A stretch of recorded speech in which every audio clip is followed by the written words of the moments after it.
Welcome back, you Dynasty degenerates, to the GSOP weekly report for week number 4. Heading into the week, we are joined this week from the tops of the Dynasty landscape to the grind at the bottom. Today we're talking Dynasty mindset, theory, and kind of the long game with our two-time champ Quinn Rarick. How are you doing today, Quinn?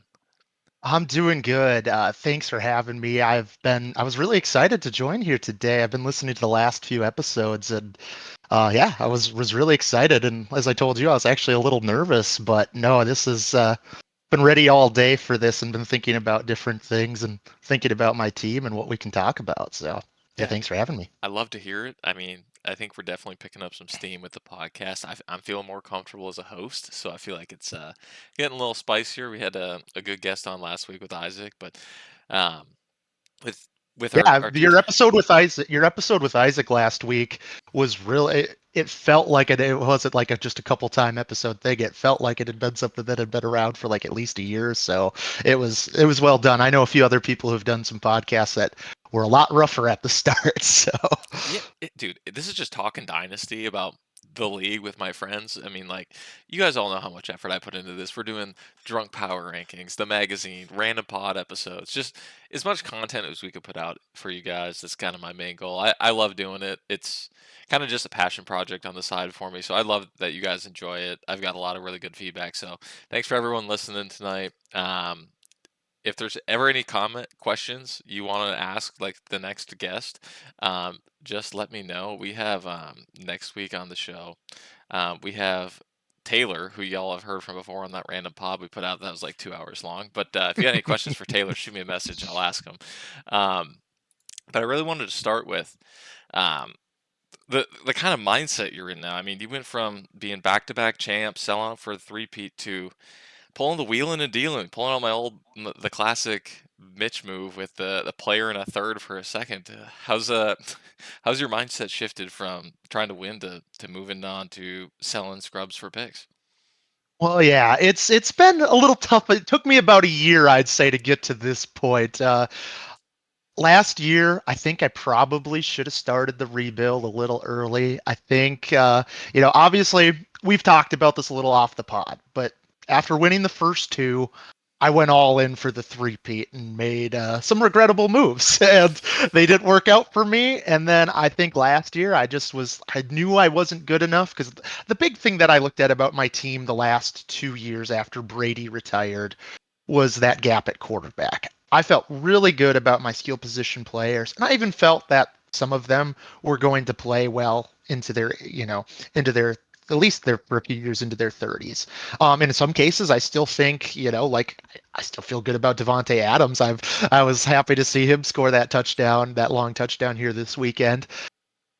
But I started realizing that with the Superflex Dynasty and the premium that they go for, I just after selling the picks to win out, I just didn't have what it takes to retool at that position. And so I knew it was last, 2 years ago, I thought I still had a shot. That's when Nick Chubb went down, I went kind of for whatever reason I felt really good about my wide receivers, so I went all in and did the Christian McCaffrey trade. And then once again, not that Cousins is the best quarterback to build around, but I thought, okay, I might be able to win off of skill position and just okay quarterback play. Obviously, some injuries derailed the end of that season. And then last year, too, kind of same thing. Just had skill position guys. Was a little hesitant to move, a little bit of reluctancy to move on from guys like JT, Christian McCaffrey, or at least wanted the right deal. But then, as once again, at a certain point, then it got tough too, knowing everybody knew I had to rebuild, and so then those trade talks just got. You guys were pretty. You knew my situation pretty well, and so. But no, I just decided that it was time try to get value when I could. I got a lot. Thankfully, a lot of times some of the pick offers came to me, and I love how everybody in this league is willing to have good conversation and trades. We have good at I only know a handful of people, or have talked to only a handful over time, but we're able to talk through the trades and see what makes sense. Not everything has come together, but at least understand what people are looking for. But no, and yeah, but so yeah, kind of sold out here this last year trying to get some picks and now just acquire value. And yeah, it's been a change, but ready to embrace it and see what that looks like. Hopefully it can be a little fast, but I unfortunately I think it's going to be a little while. So Yeah, you mean you and I took different paths in this league. I sold out at the beginning just for picks and flipping players. Now you're kind of into that mentality. I think the big area where you and I have like, I don't want to say disagreed, but just like had different values over the years is the quarterback position. Like, especially in a super flex league. I've kind of think I've come to the realization that I might value quarterbacks significantly higher than everybody else in the league. And I think you were on the complete opposite end of the spectrum, especially with what we've been doing. Like Kirk Cousins has been your rock, and Tom Brady. Like you're fine just grabbing the guys at the end of their career and just like throwing them in there and throwing an actual skill position player in your super flex spot. Like has your mentality about quarterbacks adjusted at all? Because like even like mid tier um quarterbacks in my mind are like first round pick value in this league. so I would actually disagree with you. I value the quarterbacks. For me, my team building approach, part of it was when we did our startup, we knew our draft spots for like 2 months. I'm way too into fantasy for anybody in the league who doesn't know me personally. I did a mock draft every single day, knowing that I was spot 11 in our draft. And I did not feel comfortable. Bill, I was just like, all the top guys are all the quarterbacks I feel building around long term, all the young quarterbacks that I actually liked are going in the top 5 or 6. I didn't like how that looked going quarterback at 11. But then I sat there and went, huh, if I go skill position guys, and then I constantly was getting Brady in the mocks late when I did those. So mine was just mock draft preparation and going, I kind of committed to that win now window. And also because I knew people like you, like we'd done, several of us had been in that keeper league prior. I knew you valued younger players and liked that upside, where I'm a little more into I like kind of proven players. So I just kind of leaned into that. Draft position literally played a factor. I did a startup draft. I referenced this trade. I did a different dynasty league where I was in the top 5, and I did Lamar Jackson, Joe Burrow. Thankfully, it's kind of crazy I was able to go Joe Burrow. That's before he kind of was still young and had emerged and coming off the injury. But I was able to grab those young guys. So I went quarterback heavy in a different league just because of the draft positioning. So for me, it was just a lot of that preparation. I kind of picked my lane and stuck with it, sort of a deal. And then admittedly, once again, it's just been the quarterback position is so valued in a super flex. It was just kind of hard to figure out, okay, how do I sell the assets? I've just felt like I've kind of been forced and hopefully been trying to make the best of my situation with those quarterbacks. And for a while it worked out. Now I'm seeing how that's playing out, because I think that's my biggest roadblock in the rebuild is how do I get that young talented quarterback. I think it's hard to really, because as of right now I think it's kind of getting value until you get that quarterback. It's really hard to say, okay, these are the guys I actually want to keep to start a new window. I think that moving forward, that'll probably, however I actually get to that point, that's probably going to be the long-term goal. I think it is valuable at some point to do that. So I just, like I said, for me, I think it was kind of the circumstances played me into it. Not necessarily that I didn't value it, just kind of played the hand that I felt I was dealt. Yeah. Kind of piggybacking off something you said there. I know you mentioned that I tend to like the younger players. I'm pretty sure anyone on my team over the age of 26 is like immediately sold. So, See, um, it uh, was I was pretty confident going I was like, at the startup, some of these guys are 26, 27. I can do a 4-year window with like a Devonte Adams when we started up, and I felt like that went pretty well. So, but yeah, I knew that from our keeper league. So, yeah. And do you think like what age are you looking at of like, dude, I gotta get out of like now that you've kind of you realize that like, hey, maybe I held these guys a little too long. Like, what say for like we're gonna ignore quarterbacks because their lifespan is so long yeah. and kind of outside. But like with running backs and receivers, like, are you a guy that likes to hold them just like to that capacity of like, hey, like they're scoring me a ton of points, and like after that season, I'm selling him because like I'm gonna sell this guy a year early just so I don't get caught holding the bag kind of guy. Well, I think it's really team situation dependent because obviously I think for me is I was kind of caught holding the bag in a couple cases, um, because I did want to win.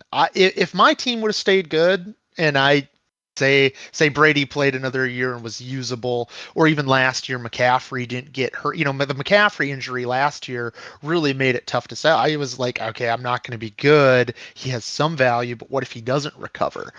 Like McCaffrey's been great so far this year, and even Jonathan Taylor's still fairly young. I think it's all dependent on if you're in a championship window, and if your team, the rest of your team is still good enough to win, and you have a couple veterans. I think it's fine to if you're winning the championships or putting yourself in that best position. For me, it was a couple of those guys. Like I said, the quarterback position went away, and I felt it aging out.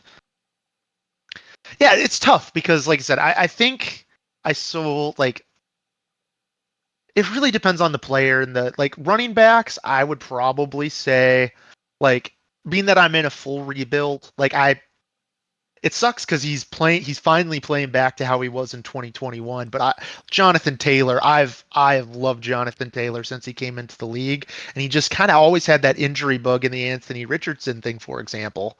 But like in my case, I knew I had to rebuild. So I sold him. I probably would have been comfortable if my team was at least a little bit better. I probably would have been comfortable holding him another year or so.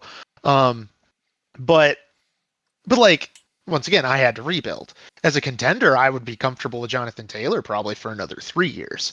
So I think it's a little bit. I think it's a mixture of age and your goals and your realistic evaluation of your own team. Yeah, I just If that struggle. if that's an okay answer. No, yeah, and 100%. And I think I view running back as like the position with the most attrition, right? Like it's obviously the most injured position we see in the league, but also like those guys who are like the Barkleys, the Bijans, the CMCs, like the JTs, like those guys can be week winners for you. Like just literally just win you the week by dropping 30. And I think the struggle that I have is I like to hold on to the younger backs because I know even if say like Devon A. Chain, knock on wood, goes out there, pops his Achilles, like he's 23, next season's probably cooked, but then like he's coming back at 25. I might not be able to get the value on the trade market for him, but I know that he's like gonna have value, at least production when he comes back. And we saw it with Najee this week, right? Like, I mean, I think Najee's a great person. I'm really sad to see this happen to him. I really thought he was gonna be a pretty big contributor for the Chargers, but like Najee popping his Achilles, like what Najee's value is basically zero now. I'm not even sure if Yep. he plays again. No, yeah, exactly. Running back is tough. Like I said, I think running back is definitely more. I think you can play out that age longer if you feel confident that your team is ready to win now. I think receiver is more. I would probably still build around receiver. I loved JT, but that was I had JT wide receiver when I was in my prime was my strength of my team, undeniably. I'll admit, even though I prepped a lot, I felt okay about it. I was like, especially year one when I was more dependent on him. I got a little lucky with. I was not expecting James Conner. Also feels terrible about his injury. Oh yeah. I was not expecting James Conner to be as effective as he was because I picked. The first year of our league was his first year in Arizona after going from the Steelers. I always thought of him as kind of this just really average. Arizona's going to look to move on from him first chance we get, and he turned into a foundational player for me for years. And I picked him up. Probably he might have went after round 10 that startup. Like he Everyone might not have hates. been. He's been hated his Yeah. whole career. Like I think it's really hard to get past like the. I mean, for guys like myself, I view like I have a lot of priors on people. Like how I view them coming into the league definitely affects like how I view them throughout their career. And I think a lot of people view James Conner that way. Like kind of a later round guy, like a guy who is not he's not a burner, but he's an Iron Man. He's so consistent, and I was sad to see him go down too. I mean, I I had him last year for the playoff run, and I mean, him getting hurt at the end of last year kind of hurt me, but like he's just one of those guys you're like, shit, like James Conner's still in the league, dude. Like how is this guy still going? And it just like proves everything like I think wrong. And I just it's hard for me to personally grapple with that. But I I agree with you. I always want to build through receivers. But I also think like receivers are a really fickle position because like look at Devontae Smith. Devontae Smith is a great receiver. He's not that big of a fantasy producer right now. I mean, I don't know if it's the Eagles or what's going on, but like you get guys that you like know are talented and can play. I mean, y'all know I have just an absolute hard on for Rashad Bateman, but like I'm confident if you put Rashad Bateman on the Chiefs, like in a higher passing volume offense than the Ravens, the dude's gonna eat. But he also just signed an extension at a place he's not gonna have probably the best career statistically, but might have the best career like success wise for the team. And I don't know. I get hung up on players that I really like, even if they become bad. Um, Rest in peace, Traylon Burks, who's been sitting on my injured reserve his entire career. But Oh, I know the feeling. Traylon, I had Traylon in that other league, and I think I let him go after this most recent injury. I finally pulled the plug there, yeah, but he's probably that cooked. was I'm holding on to hope. He's on the injured reserve. But if I need an IR spot, he's gone. Um, but yeah, so I, I really struggle with like those kind of like later year guys. Like I always so view it as like a move on early than late. yeah. So once again, I guess for me, and once again doing the draft prep, for me, it was very much the two specific receivers that I built my team around at the start, which was Tyreek Hill and Devontae Adams. And when we did our startup, they were still with the Packers and Chiefs, respectively. I did get really nervous after the trades. I felt much better about Devontae. I still felt more consistent wise, but I was a little so surprisingly. I think Tyreek exceeded my expectations in those first years in Miami more than I thought. I thought that was going to be a pretty big downgrade. Um, but I've made this comment to you off the podcast before, how despite being a big Vikings fan, how Devontae Adams is maybe my favorite fantasy football player ever, having played Dynasty or played fantasies for so long. I had the stretch from 2017 until this is the first year since 2017 that I did have not owned Devontae Adams in a single league. I called my shot on him that when he kind of was, he was kind of a bust early in his career, and I just kind of called my shot in our when we did our keeper league back in college, and he hit for me. And obviously I remember beat you with that one championship where you had a much better overall roster than me, and I Talk I early, pulled lay it down off belt. that. Well, hey, I played some good waiver wire people too. I forgot which random Jaguars waiver wire receiver I played in the playoffs and got me like a 35-point game. I can't remember his name for the life of me, but like I was big on Devonte Adams, and in my years in the keeper league having Devonte, he was about as consistent as you could get. Him and Rodgers were so consistent. And I felt pretty consistent about Tyreek Hill. He'd have a down week, but then he'd have your week winning weeks. I targeted those two as a combo very specifically. The consistency of Adams, the fluctuation of Tyreek Hill, but that he could win me a week. And it worked out pretty well. And then, like I said, some hits and stuff too. I had some conviction. Part of it too was, like I said, I had some hits, some guys I liked, like Mark Andrews. I hit Mark Andrews. Like Mark Andrews was already pretty good, but then I hit Mark Andrews at the prime of his career. 1,300 Some receiving things. yard season for a tight end, like top five all time. Yeah. Yeah. So it's like, there were people I liked, and like I picked out Mark Andrews early, but even Jonathan Taylor. I love Jonathan Taylor. His 2021 season, when it was in 2021, it was Jonathan Taylor running back and Cooper Kupp were like far and away the two best individual players in fantasy. You could have probably had them as co-fantasy MVPs on the season. Just fantastic. I liked Jonathan Taylor. I was not expecting that high of a performance from him.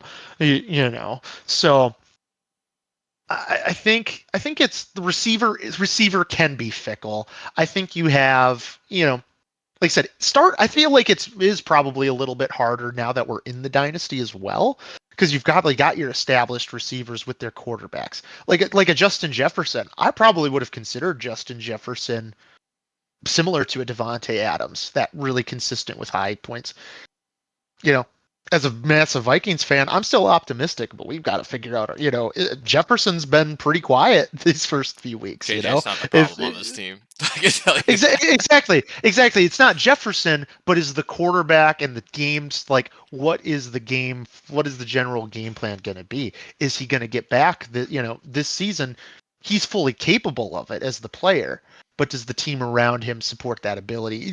So it is tough. I felt convicted about that with Devonte Adams. So I think it's once again it's about you have to have a little bit of conviction. I think in fantasy, I think some of the leagues or the leagues where redraft or dynasty, when you play and you just kind of go, oh, this is what ADP tells me to do, even if those are good. I mean, your ADP generally has a reason for why it is, but I tend to have better success when you call your shot and it works out than, oh, well, I just went with, I don't know, Nick Chubb because, and I love Nick. I used to love Nick Chubb, but Nick Chubb ADP tells me to draft Nick Chubb here, sort of a thing, versus like calling a shot on Devonte Adams or Stephon Diggs when he went to Buffalo, something like that. Like people were low on Diggs when he went to Buffalo, and he was top 5 right away once paired with Allen and stuff like that. So Yeah, the receiver is fickle, but honestly, kind of same thing with quarterbacks and stuff too. I mean, you could have.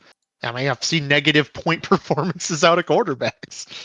yeah, and kind of something you mentioned of like calling your shot on Devontae of him being labeled a bust for the first couple years. I mean, I feel personally I have fallen into this trap, and this is like something I'm trying to grow on as a dynasty player. Um, Giving up on guys too early. Like I feel like we expect guys to come into the league, especially when we spend like high draft capital on these guys, like in our rookie drafts or our startup drafts, to like just come in and smash like immediately. Like how many guys, or especially like I think quarterback's probably the most like glaring example. Like Cam Ward, I don't think is the problem on the Titans. I think the Titans team is the problem on the Titans. Exactly. How do you like? At what point have you been like, all right, I've seen enough. Like I'm just done with this guy. I know it's kind of like a case by case basis, but like we see guys like Caleb Williams getting a ton of hate. Like people forget Caleb Williams is like 23 years old. Like are we really gonna jump ship on a dude who hasn't even he's still half a decade away from his quote unquote prime? And like Trevor Lawrence is getting a ton of hate, even though his receivers are dropping passes and he should be good. And he was touted as like the next coming. What how much grace do you give guys, and like what are you looking for in those guys? Like obviously Devonte Adams was like your like cornerstone player for like I think your fantasy life. Like he was like your number one player you picked on. Um like are you looking for like usage, like just skill set? Like I what's your kind of think process there? I think well, kind of when you talk about those guys who've busted. I think organizational support. I mean, we saw maybe you kind of look at it from fantasy or pros because at the end of the day, they have to be a contributor, and there are good players in the league who aren't fantasy stars. I think for those guys who have struggled, they have to be in the right situation to succeed. Sam Darnold, for example, with the Vikings. I mean, Sam Darnold finished as quarterback 8, went from a nobody quarterback literally in the pros and for fantasy. He became fantasy. He was a top fantasy quarterback last year. He finally, I think, situation matters. Devonte Adams. The reason I called my shot at him wasn't. I'll admit, wasn't because I was some expert of, oh, this is how he was in college or this is what I seen. It was more so, okay, Packers. Packers are great. I think this guy, it's like Jordy Nelson was kind of, I can't remember if Jordy was done or at the very end there, Towards the but it end was when he just like, started playing. it was more so like, I hate to say it, admitting that the Packers were great. It was more so I thought at that time Aaron Rodgers was probably the best quarterback in the league, and going, okay, this guy for where I took him It wasn't like I had to take an early draft pick on Devontae Adams. It was probably, once again, probably getting around the 10th pick in the draft or something, where I, or maybe even later that back then. It was more so just saying, hey, this organization is there. Yeah, like you said, Cam Ward is one where I go, I don't think the Titans are a terrible organization. I don't know if Callahan's the right coach. He's probably going to be on the hot seat. It's really going to depend on what his situation looks like. Now, once again, I'm biased, and maybe this is just my hopes playing out. Like, I think, yeah, JJ McCarthy has been one quarter of greatness and seven other quarterbacks of really bad play. I trust Kevin O'Connell turned around Sam Darnold. I think I still believe in JJ McCarthy. Hell, even I think that O'Connell can put a Carson Wentz in a position to. I hope it's just a few games. I don't want a quarterback controversy, but even a Carson Wentz. Caleb. You mentioned Caleb. I think Caleb is going to be really dependent on how much influence Ben Johnson has. If Ben Johnson can turn it around, I think that'll help. Now you mentioned Trevor Lawrence. Trevor Lawrence has been he's on a bad organization and they've just continually messed up. And I hate to say it, as much as I'm not sure about Cohen. He's first year, so you want to give him the benefit of the doubt. But sometimes it just feels like there are certain organizations that some organizations teeter between okay, they're good for a few years. I think those are just kind of average overall organizations. But then you just see ones like the Jaguars, the Browns, The Jets. previously Detroit, the Jets, and just you get the talent. You have everything go in the right. There should be, maybe they're not going to be have enough talent to be a contender, but you should see things moving the right way. You see, with the Jets, how many top quarterbacks just failed over and over and over Geno again Smith, for them, Sam Darnold. or and even but even skill position players, because of their system failing, Garrett Wilson, Brees Hall, uber talented guys, and they're fine. Brees Hall has shown flashes. He could be great. If Brees Hall literally went to, I mean, you put Brees Hall with, say, send him to the Patriots and put Brees Hall with an old school coach like Vrabel, he'd probably get fed the rock 30 times a game and be the top running back in fantasy. He has all the talent to do it. You just have to have the right system in place. But just game script, team culture building, people giving up. I mean, literally, I mean, you see it. Look at. I think just culture. I think the Bengals are another poor organization. I think you saw it. There are teams who, yeah, obviously the two defensive touchdowns were bad, and they were probably going to lose the game. But you usually see some teams fight back. But look at the Bengals. They literally gave up on the day in the second half in that Yep. game. It did not have to as soon as that second touchdown hit, the three fumbles in 4 plays, it was literally they just went from okay, maybe we'll still play to they checked out. And good organizations, even on a day when things are going bad, it's never quite that level. And Yeah, the Bengals are probably the worst run organization at the top. Outside, I mean, shit, I can't believe I have to say Jerry Jones is a better owner, but oh my god, what happened with Trey Hendrickson? This guy is all over the place with what he's trying to do. He goes out and signs 3 tight ends, but won't sign his best defensive player. Uh, honestly, that's a really good point. I think organizational competence plays a key role into a lot of these guys succeeding or failing. because I really and I know I took more of a real NFL approach, but I think for those players in those spots, I think you have to look at real football. At the end of the day, that's fantasy is just the numbers that they put up in real football. Yep, I think you have to kind of take your shot based on that. And so, I know you love Trevor Lawrence. ride I or die. like yeah. I'm more in the middle.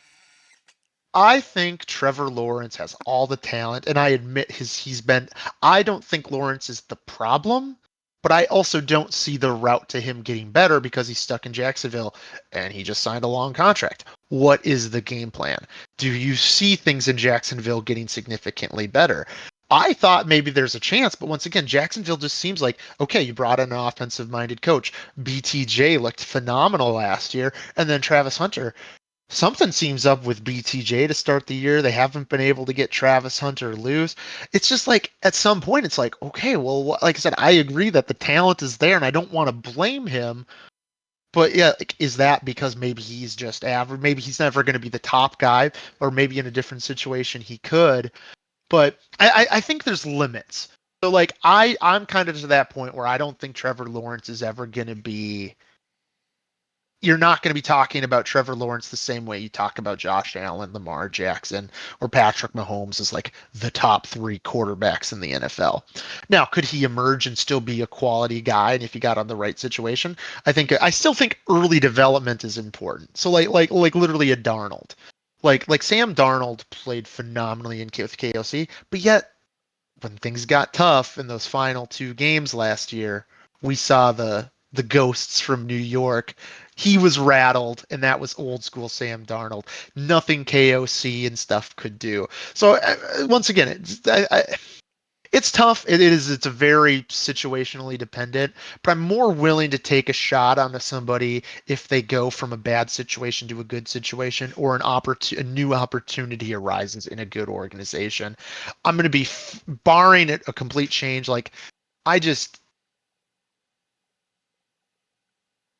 teams like the Jets, even with Garrett Wilson, like Garrett Wilson's a player. Garrett Wilson and Brees Hall, for example, were two guys this year.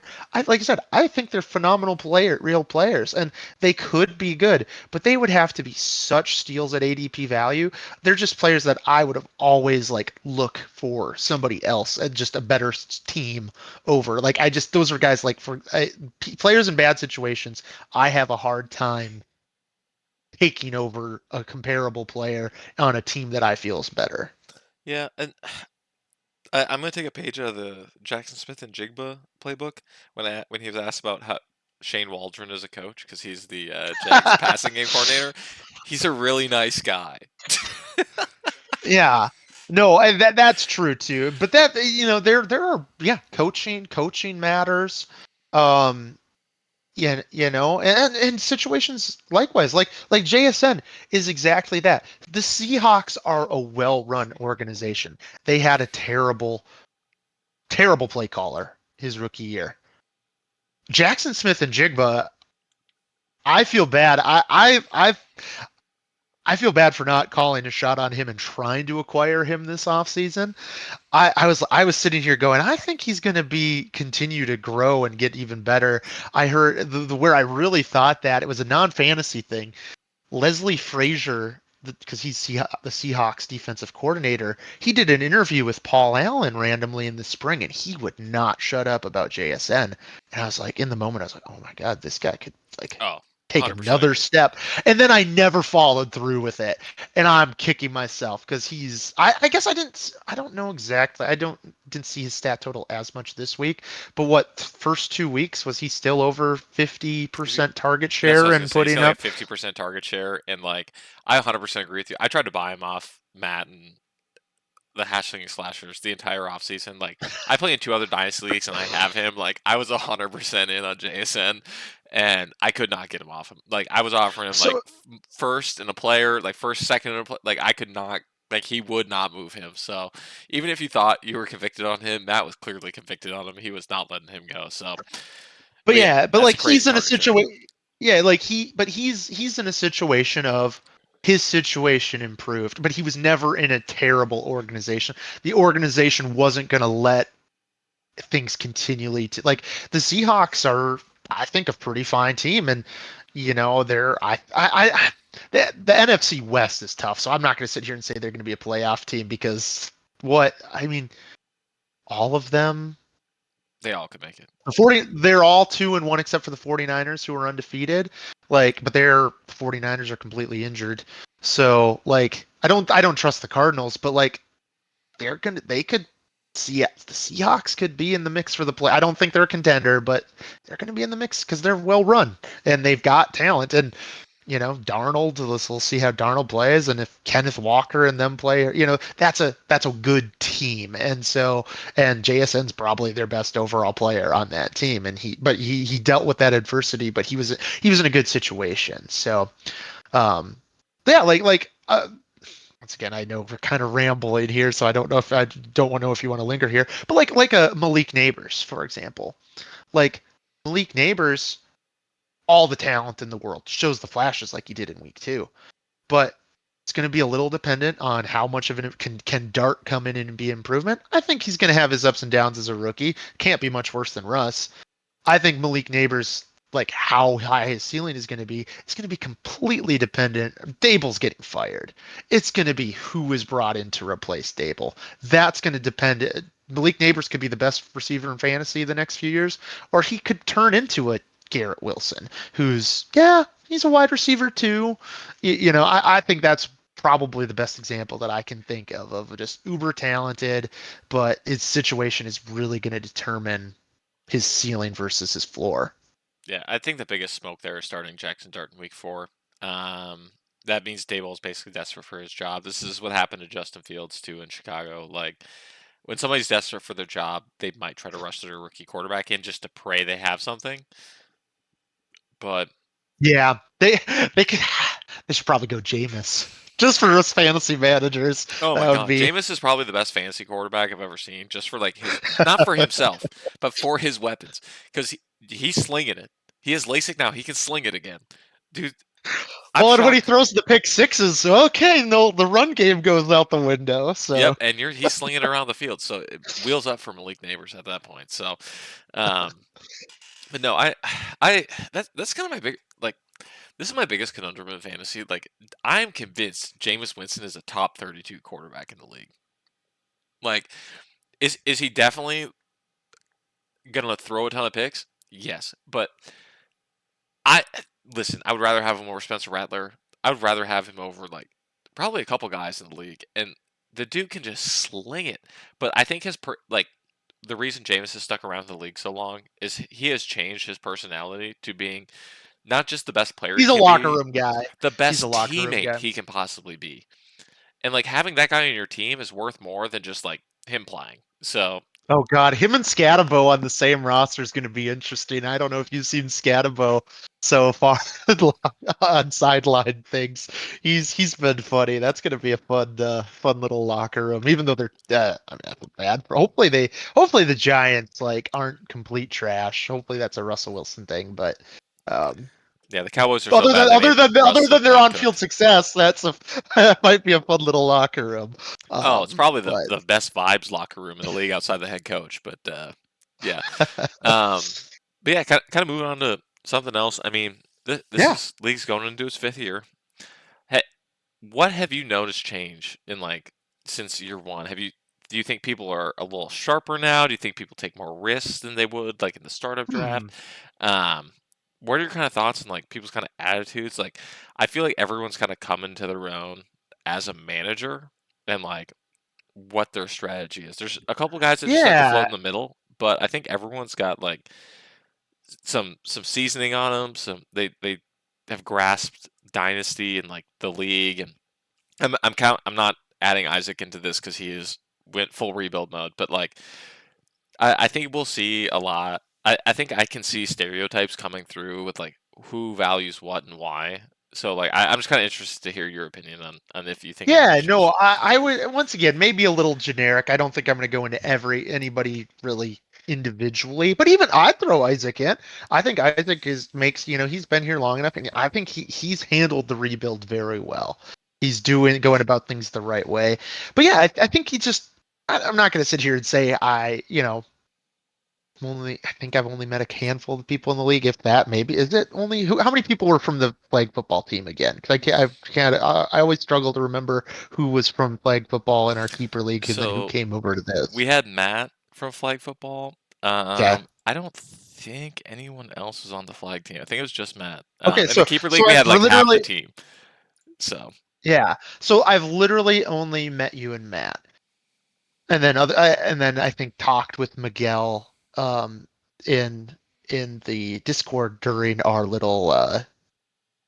our little Yeah, the our post fab. draft waiver, Yeah. the fab bidding. So I've pretty much, but once again, we've got to feel out. Like I've talked with, I've messaged with Lanners a ton over the years. Lanners and I and Isaac and I and Miguel and I probably made the most moves with you, Lanners, Miguel and Isaac. And then I probably made a deal or something or had at least back and forth with everybody.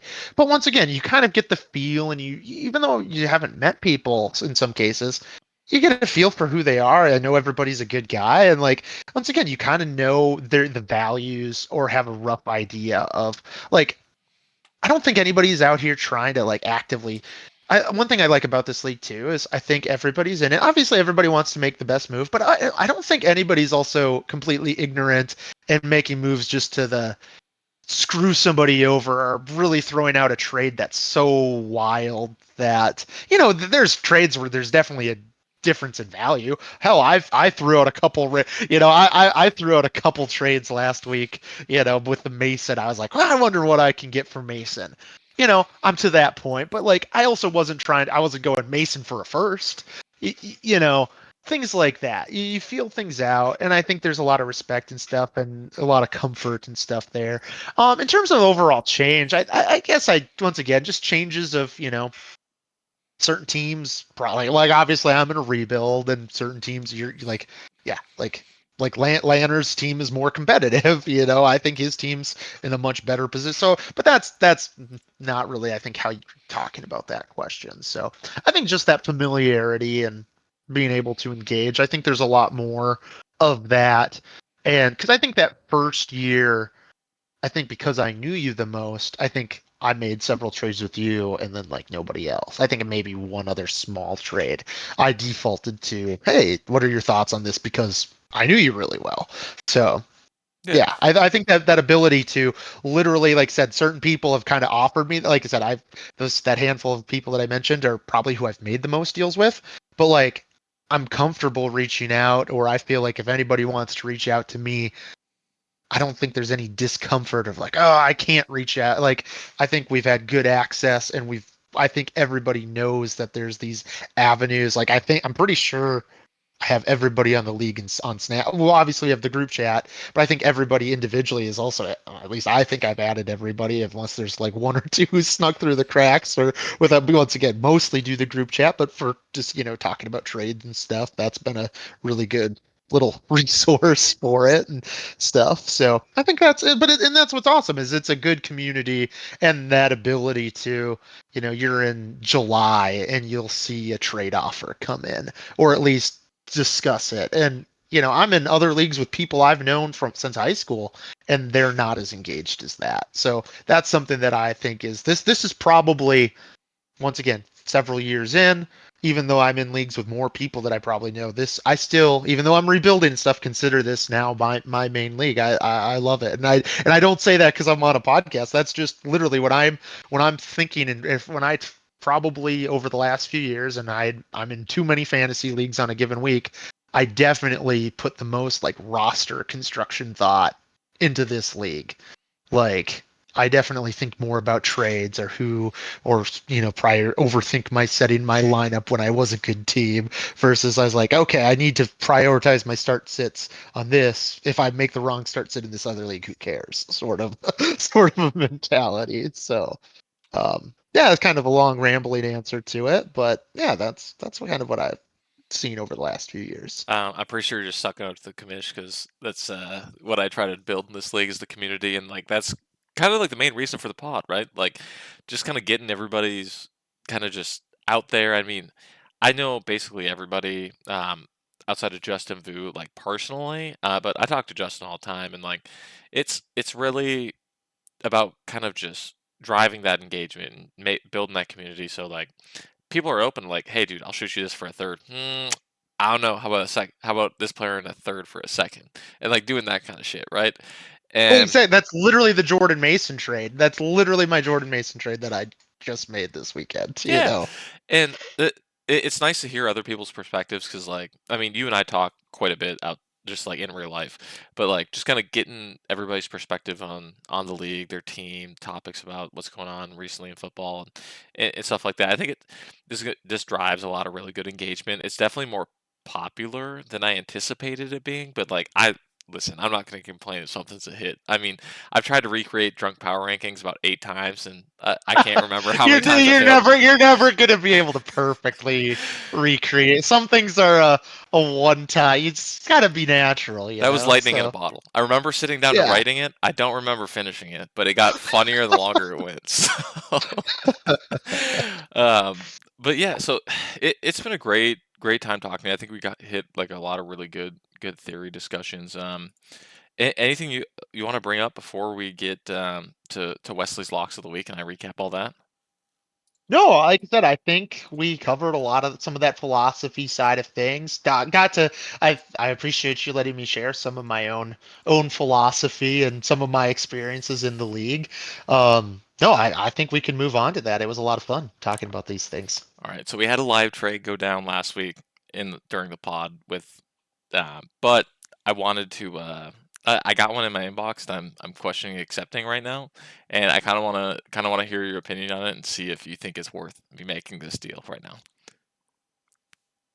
Okay. So Shoot. this is a trade with Miguel. Totally not With going to send you a trade offer though either too, just to get the live on the pod Yeah, I got one trade that I'm bonus. like 50-50 on accepting right now. So I would get from the Cobras. I would get AJ Brown and a 2027 Okay. third round pick. Okay. I'd be giving up Hogan's, aka the Pipsqueaks, first round pick, and Blake Corum. I had CD go down this week, so I'm tempted. I'm double checking. So AJ Brown in a Yeah, third for Corum in a I late don't think first. it's I think that's fair value. I guess it's just how do you feel about the Eagles with their run pass balance? Obviously, this last week was good. It's probably gonna be up and down. That would be my thing because I like AJ. I love AJ Brown as a player, but he's a tough evaluation for me. But I think he's worth a first. So yeah, I guess it's just kind of once again, I know you like you kind of your team's more ready to build. If you think you're ready to make that push and it could help get you over the top, I'm once again I'm Mr. Sold all my picks. If I was your team and I was thinking I'd probably make that move to try to win, I would probably go because I think the league has I think there's some pretty sharp competition out there. I think there's some loaded rosters and then some teams like yours. And even I know I mentioned it like Lanner's team. I traded him some guys and some of his young players from the drip picks that he's have.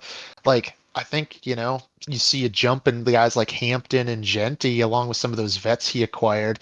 You never know if like Genty turns it on after kind of, a little slower. If he becomes the prospect he is supposed to be, anything can happen come playoff time. So, getting a superstar like AJ Brown, I, once again, just I would say if your goal is championship, go for it. If you're still unsure, then maybe I think the pick, like I said, it's more of if you want to go all out for the win or not. So, I've if you think AJ Brown can be that difference maker, I've I been don't see it. negotiating with Miguel all day on this. I finally ended up at the I original think I offer. think I think I think value is fair. So it's just more of a Yeah, I'm worried that Blake Corum is going to get a starting job at some point this year, so I don't want to sell him light. So the trade just went through. uh, So I just got AJ Brown for a late one there you here. go. So uh, Mr. So my I sabotaged your team with my sell my picks. No, that's once again, but you know me that I'm giving a little bit. That's kind of my bias, and that's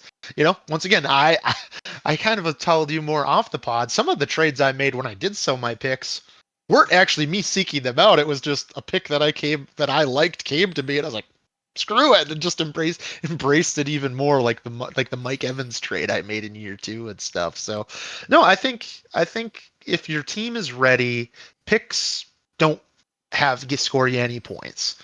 But so I think in this case with Miguel, I think it can help. Obviously, well, we've talked to you. You and Isaac identified how he might try to buy a player. He might try to buy a 30-year-old player next week. I don't yeah, know, but honestly, he's I think probably it, all in I think for.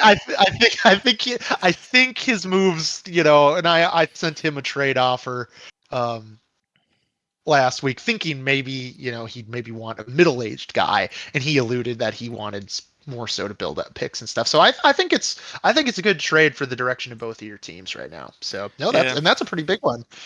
yeah, and I think if CeeDee Lamb didn't go down, I have no interest. But like, I think AJ Brown, even with the boom or bust weeks, like the boom weeks are worth it. Or you could tell you, I shouldn't have given you that insight. I should have told you say no and then take Michael Pittman for a second. I have zero interest in Michael Pittman. I just I don't even believe in Daniel Jones. So I think Pittman's a much better like actual NFL receiver than a fantasy receiver. So we'll see about that. No, but that's one thing. It's just that's been I will say the fun in this year so far for me has been guy like trying to like Pittman has a good week. I'm going to be trying to sell him. That is a fun element of rebuilding too. It's a little different too. So it's all I have to look forward to this year. But yeah, no. Otherwise, yeah.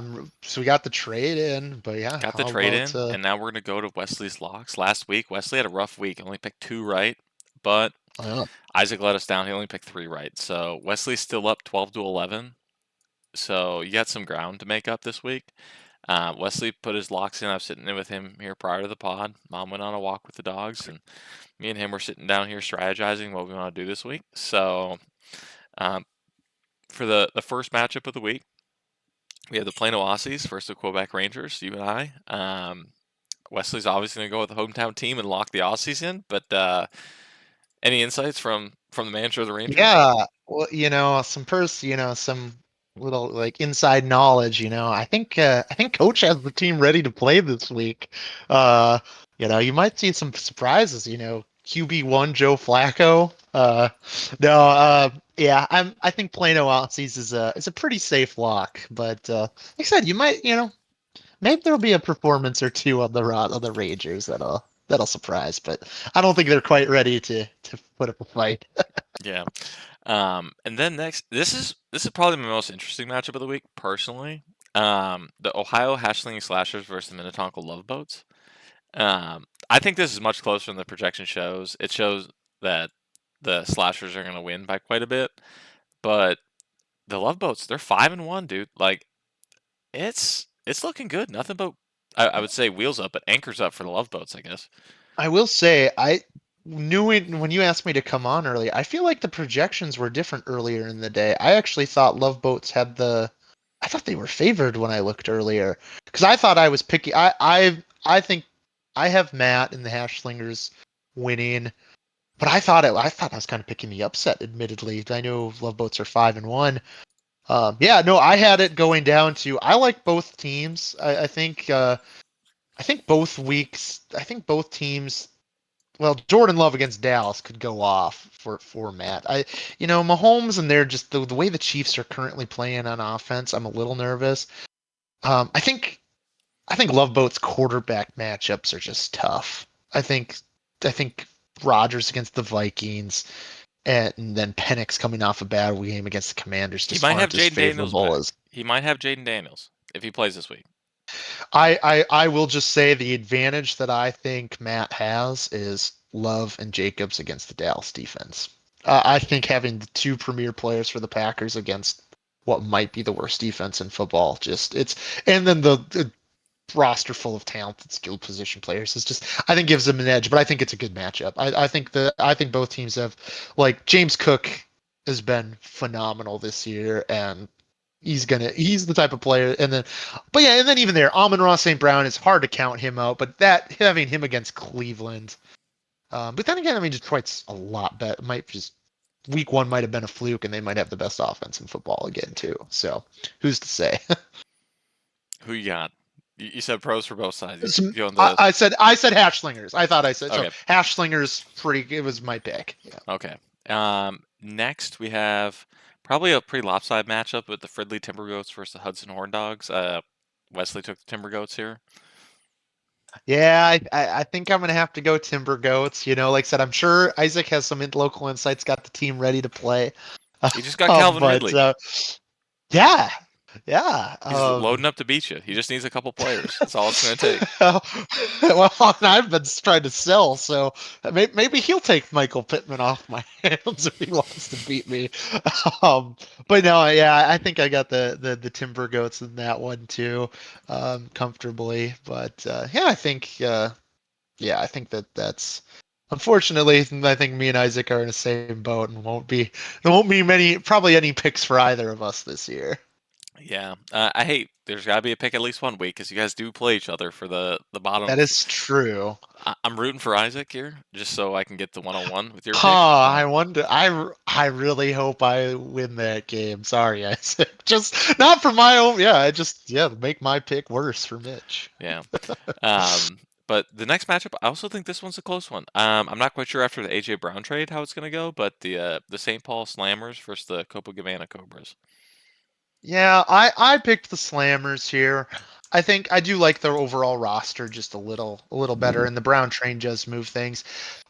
Just the big thing is just does Josh Allen have? I mean, Josh Allen's a guarantee, barring something crazy. I mean, Josh Allen's a probably a 30 point a week guy, but is he gonna can he have a 40-45 point game? That's the type of thing that can swing it. But I think Trey Benson could be a wild card, and then Ibuka has been showing out with Evans out. So there's a few, and Andrew. I think there's more. I think Miguel's team just has wild cards. I think Slammers has the more likely thing, but if a few, I think there's definitely things that could fall right, and Miguel's team could be the highest scoring team on the week, sort of thing. Yeah, I'm going to Wesley's going to Slammers too. So I think especially after the AJ Brown trade, I think the Slammers just have a slight edge. Um, then uh, another okay matchup. I'm leaning one side, but we got the Pipsqueaks versus the Rejects. Yeah, so in my pre notes, I had the Pipsqueaks. Um, I think just once again, just that skill position line. I mean, that's a murderer's row of skill position. Saquon, Barkley, Henry, Henry, Chase, Chase, Collins. Collins, London, London, Debo. London, I love as the player. I don't know what's going on with Atlanta's pass game so far. Hopefully that turns around. I have him in another league. I'd love it. So I love London as the player. Hopefully but that's just that's such a talented like skill position thing. I think the quarterback room, Rejects has the better quarterback room, but that's just it's hard not to pick those skill players. Oh yeah, 100%. And then this one I think is definitely closer than the projection says. It has the Miracle Makers winning it by a landslide, but Miracle Makers versus the Bitch Pigeons. Exact same thoughts there. I think it's going to be. This is probably my favorite matchup of the week. I think there's a lot of like Lanner's team has that perfect. Well, I love Baker. Baker Mayfield might be my favorite quarterback in the NFL right now. And then just his mixture of some solid vets. I mean, like I said, it's biased. I traded him Devontae Adams and stuff, but just I think he's got that upside of if an Amarian Hampton or a Genti hits Bijan Robinson. I think Lanner's team is moving in that right direction. I don't think he made the wrong move to play to win now. And so I think I have miracle makers, but I don't see it being a 20-point spread. Yeah, I have the Miracle Makers as well. Or Wesley does, I guess. I keep saying me, but me and him sit down and do this. But yeah, no. Um, we got one differentiation. The big game this week, I guess, is the Love Boats versus the Hashling Slashers, and that's going to decide if we're locked up or not after the week. So I think it was a really good slate of matchups this week. I think it's really going to be interesting to see. Yeah, I'm kind of pulling for the bitch pigeons, dude. Like I kind of want to swap it to the bitch pigeons, but I'll keep it. I don't want to have bias, but yeah, I want, like I said, I traded him some guys, and I don't want that. I want that to work out for him. So Yeah, we made I felt some mutually good trades for the wait. So, no, but I think that could be a fun matchup. Once again, I don't want to really have any bias towards anybody else, but sometimes it's fun to root for an underdog. absolutely. But Yeah, any final comments you want to leave the league with? Any shit talk to end the pod? No, I don't think I'm in the position anymore. Maybe 2, 3 years ago, I could talk some shit, but no, it's like I said, I know, it's just been awesome to do this here. I'm excited. I'm sure, like I said, for some people, this is probably the first time they're hearing my voice after even being in the league for 5 years. No, it's been great. Love being in this league with all of you guys. Looking forward to doing the draft in person. I'm excited to meet everybody, and yeah, just looking forward to hopefully being in this league with everybody for years to come. Yeah, it's gonna be great. Thanks again for everyone listening this long. I really appreciate it. You guys are what makes this league go. I couldn't do this without you. As much as I love fantasy football, I need all you guys too. So I try to make this as fun as possible and as engaging as possible. Quinn, thanks for coming. I really appreciate it. It's been a great episode. I love talking theory. I'm trying to do a different topic every week, and next week we get Taylor. So the owner of the Slammers is coming on. So if you guys have any questions for Taylor or any comments from the crowd, shoot them to me. I'll add them to the notes for next week. But that's it for week 4 of the GSOP weekly report. Thank you all, and have a good night or morning, and have a great rest of your day, I guess, guys. See ya.